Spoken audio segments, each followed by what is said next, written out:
네, 안녕하십니까. 지식의 뱅가드 하승주입니다. 전기차 시장 이야기 계속 이어가 보도록 하겠습니다. 그동안 저희들은 전기차 시장이 확실히 열릴 것이냐, 아니면 그럭저럭 지금처럼 그렇게 될 거냐, 이런 예상 중에서 확실히 열릴 거다라고 이렇게 저는 그렇게 말씀을 드렸습니다. 그리고 이런저런 전기차의 장점도 있고 전기차의 나름 단점도 있기도 하지만서도 확실히 전기차가 시장을 완전히 제패할 것이다 라고 시장 전망을 하는 거에 가장 큰 원인은 저는 그냥 가격이라고 꼽았습니다. 확실히 전기차는 내연기관차에 비해서 이런저런 장점들이 더 많습니다. 단점도 있지만 장점이 더 많습니다. 그런데 만약 가격마저 내연기관차보다 더 싸진다고 그러면 과연 내연기관차가 전기차 시장에 맞서서 비빌 구석이라도 있을까? 그리고 실제로 그런 가격 역전 현상은 이미 이루어지고 있는 상황이고, 앞으로 배터리 가격이 점점 하락함에 따라서 전기차의 가격도 따라 하락할 것이고, 그러면 결국 전기차와 내연기관차 간의 가격 역전 현상도 조만간 발생할 것 같다. 만약 그렇게 된다고 그러면 확실히 전기차가 시장의 완전한 대세로 이어질 것 같다. 이런 말씀을 드렸었습니다. 그리고 이런 전기차의 가격 하락을 주도하고 있는 곳은 당연히 중국이죠. 그 중에서도 지금 제일 시장에 이제 화두가 되고 있는 것은 바로 BYD라는 회사입니다.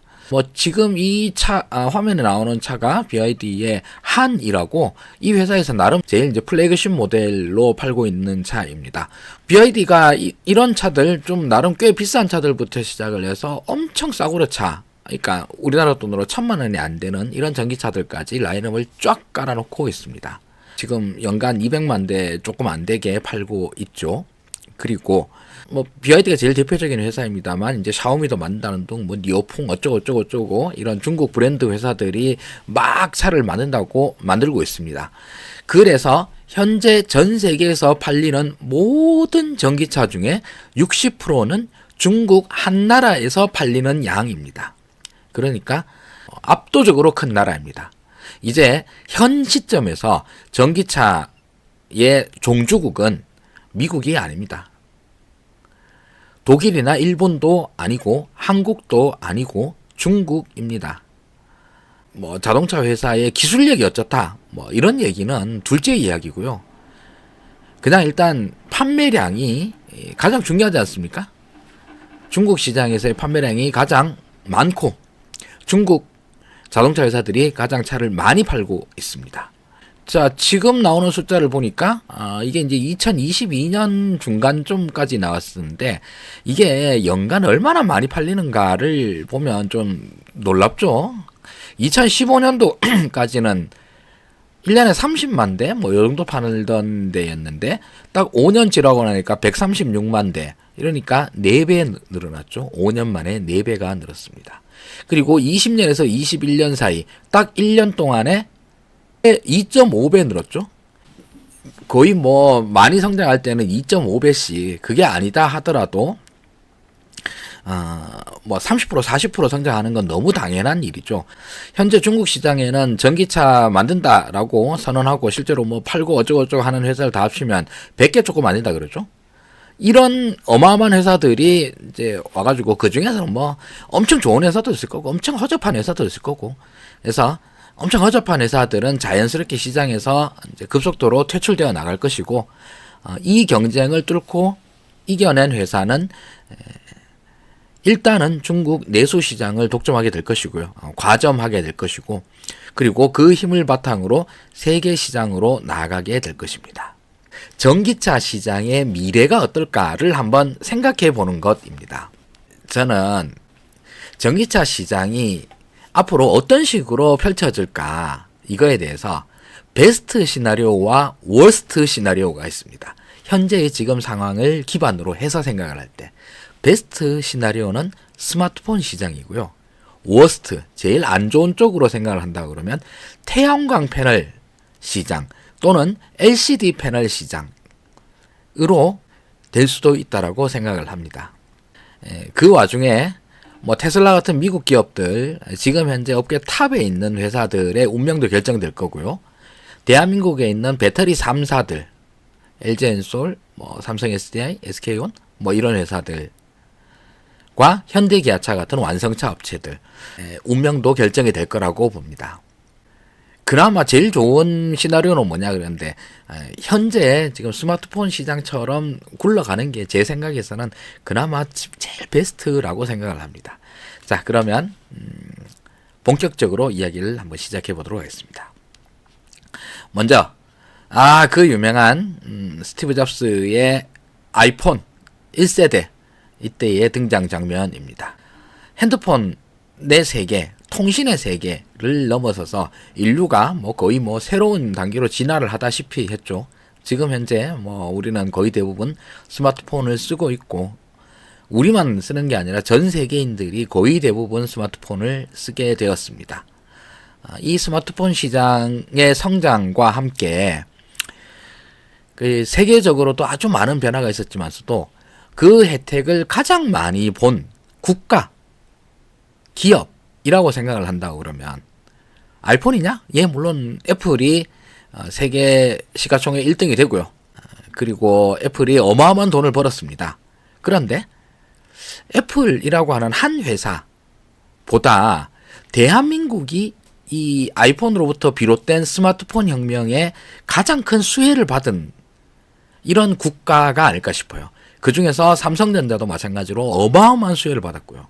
애플이 스티브 잡스가 이걸 하고 난 다음에 우리나라에서는 3GS 2009년도부터 시작을 됐죠. 스마트폰이 세상에 나오고 난 다음에 어떤 변화가 있었죠?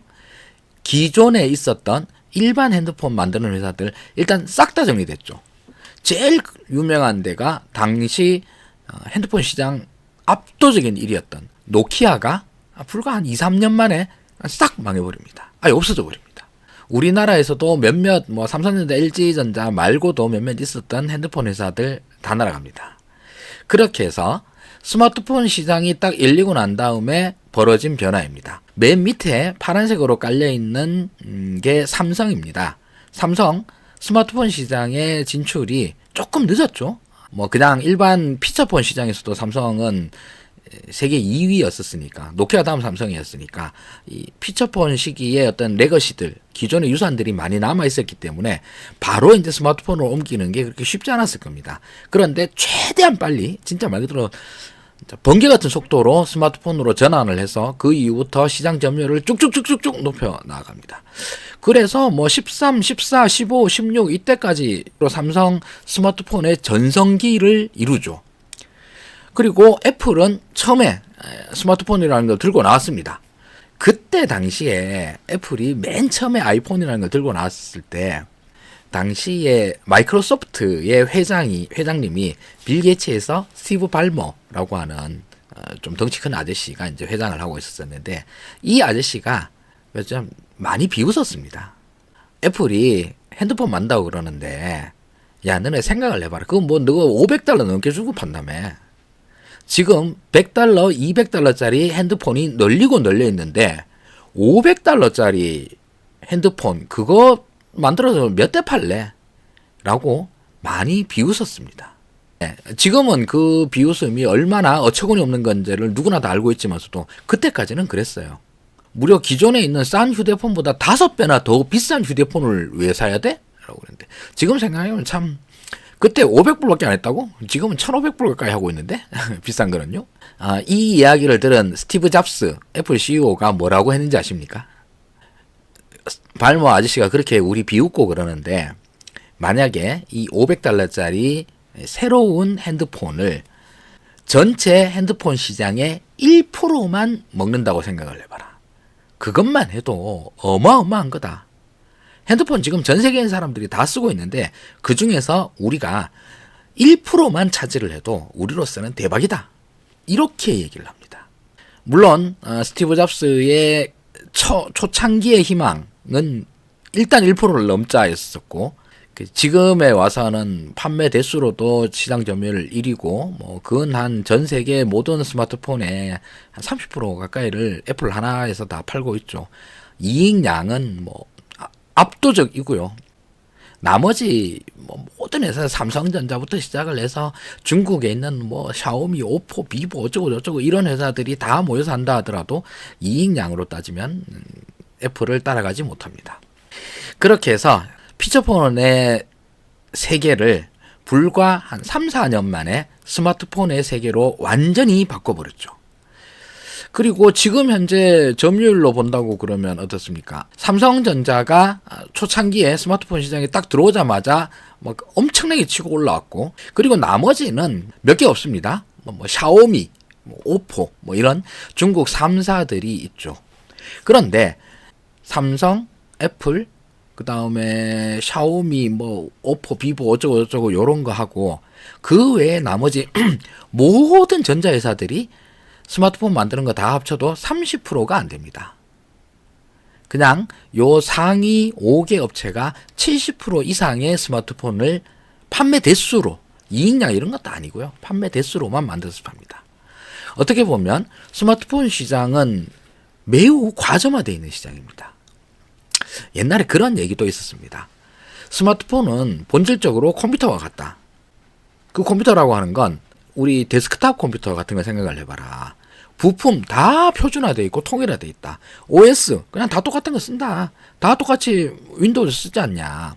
이런 걸 만들어 쓰는 거기 때문에 이거 잘 조립만 하면 누구나 스마트폰을 만들 수 있어. 그래서 스마트폰 제조사들이 엄청나게 많아질 거야 라고 이야기를 했었어요. 근데 어떻습니까? 실제로 만들어 보니까 누구나 다 만들 수 있기야 있지. 잘 만드는 게 어려워서 그렇지. 스마트폰을 실제로 시장에서 만들어서 어느 정도 가격을 받고 팔만한 회사들은 몇 개 없는 거예요. 예를 들면 지금 여러분들 기억하시는 분 있을까 모르겠는데 HTC라고 기억하십니까? 대만 스마트폰 회사였습니다. 그 회사 이름 못 들어본 지가 몇 년 됐습니다. 우리나라에서는 어떻습니까? 일단 LG가 날아갔죠. 그 전에 펜텍 여기도 스마트폰 만들었었죠. 현재로서는 갤럭시 하나 남았습니다. 중국의 그 많은 전자회사들이 다 뛰어들어가지고 했는데 샤오미, 오포, 비보, 화웨이 몇 개 안 남았습니다. 일본도 만들긴 만들겠죠. 소니도 아직 엑스페리아 만들긴 합니까? 그러나 시장에서는 거의 미미한 수준인 거죠. 스마트폰 시장은 과점화된 시장입니다. 중국이 그렇게 열심히 만들었는데도 불구하고 사실은 중국이 전 세계를 휩쓸지를 못했어요. 왜? 저 위에 최고급, 최고가 핸드폰, 스마트폰 시장에는 애플이 꽉 잡고 있고요. 애플 바로 밑에는 삼성전자가 어마어마한 포션으로 꽉 잡고 있어서 그렇습니다. 제가 하는 표현인데요. 전 세계에서 스마트폰을 가장 비싸게 팔아먹을 수 있는 회사는 애플입니다. 반면 삼성전자는 전 세계에서 스마트폰을 가장 싸게 만들 수 있는 회사입니다. 삼성전자는 제일 싸게 만들 수 있고 애플은 제일 비싸게 팔 수 있는 회사예요. 애플의 경쟁력은 비싸게 팔 수 있는 힘 그 자체고요. 그래서 iOS 그쪽에는 앱스토어와 아이폰 자체의 하드웨어적인 완성도 이런 것들이 다 포함이 되어 가지고 가장 비싸게 팔아먹을 수 있는 힘을 가집니다. 반면 삼성은 어떨까요? 삼성은 세계에서 가장 스마트폰을 싸게 만들 수 있는 회사입니다. 왜? 자기 회사 내에서 스마트폰에 필요한 물품, 각종 부품들을 거의 내재화해서 그렇습니다. 스마트폰의 CPU, AP라고 그러죠. 이것도 삼성 파운드리에서 엑시노스라고 하는 걸 만들 수 있습니다. 만드는데 별로 성능이 안 좋아가지고 요즘은 퀄컴의 스냅드래곤을 많이 쓰죠. 어쨌든 만들 수 있습니다. 거기다가 또 제일 돈 많이 들어가는 게 디스플레이죠. 디스플레이 삼성전자가 제일 잘 만듭니다. 그리고 제일 잘 만들고 제일 많이 만들고 제일 싸게 만들 수 있습니다. 거기다가 저기 컴퓨터랑 똑같으니까 거기에 메모리 들어갑니다. 삼성전자 메모리 세계 1등입니다. 그래서 삼성전자가 모바일용 램 완전히 꽉 잡고 있기 때문에 자기 회사에다가 얼마든지 싸게 끼워 넣을 수 있죠. 거기다가 저장 장치, 우리 64기가, 128기가, 256기가 이렇게 들어가는 이 저장 장치, 플래시 메모리, 이 장치도 삼성전자가 제일 많이 만들고 제일 싸게 만듭니다. 자, 그러면 삼성전자 혼자서 AP 만들 수 있죠. 디스플레이 만들 수 있죠. 메모리 만들 수 있죠. 저장 장치까지 만들 수 있습니다. 가장 핵심 부품들을 다 내재화하고 있기 때문에 스마트폰을 제일 싸게 만들 수 있습니다. 그것뿐입니까? 삼성전자는 자기만 만들어서 파는 게 아니죠. 여기다가 당연히 애플에도 만들어서 팝니다. 그래서 여기 보시면은 삼성전자와 애플 아이폰이 많이 경쟁한다라고 생각을 하지만 그럼에도 불구하고 삼성 디스플레이 쓰고요. 삼성 전기에서 만드는 세라믹 콘덴서 쓰고요. 등등등 다 하고 있습니다. LG 노텍에서 카메라 모듈 받아서 쓰고요. 한국산 부품들도 이것저것 들어가고 있습니다. 그래서 이건 늘 문제가 되는 게 아이폰의 디스플레이를 갖다가 이제 중국 BOE로 바꾸면 우리나라 이제 디스플레이 업계들 문제가 생긴다. LG 디스플레이나 삼성전자 같은 데서 문제가 생긴다. 이런 얘기가 나오죠. 삼성전자는 이 스마트폰에 들어가는 부품 쪽을 꽉 잡고 있기 때문에 스마트폰 시장이 커지면 커질수록 삼성전자가 갤럭시 일단 완제품으로 많이 팔아. 여기에 들어가는 메모리 많이 팔아. 저장장치 많이 팔아. 디스플레이 많이 팔아. 이렇게 해서 엄청나게 성장할 수 있었죠.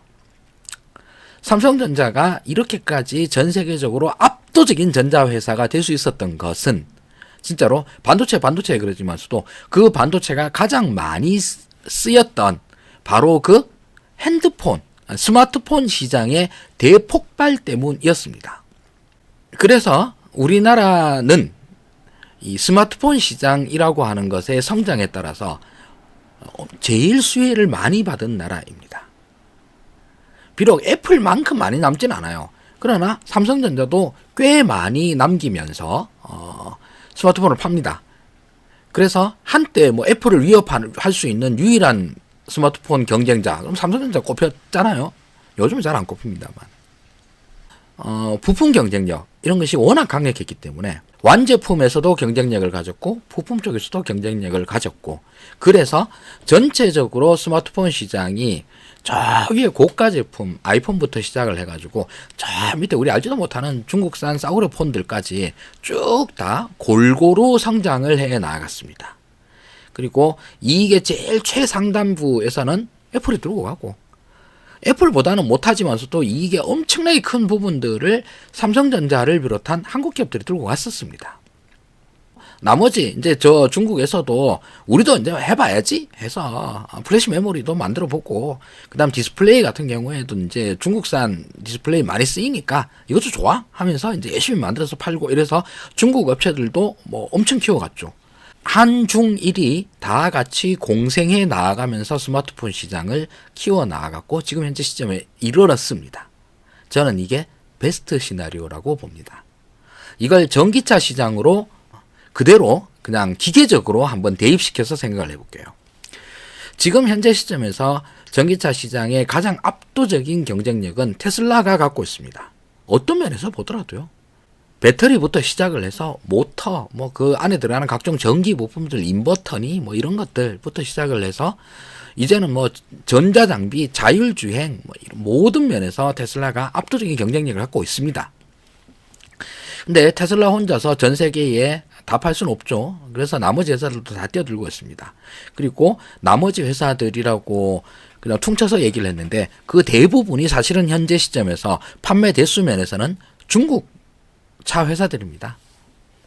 테슬라와 중국 차 회사들 그리고 그 외의 나머지예요.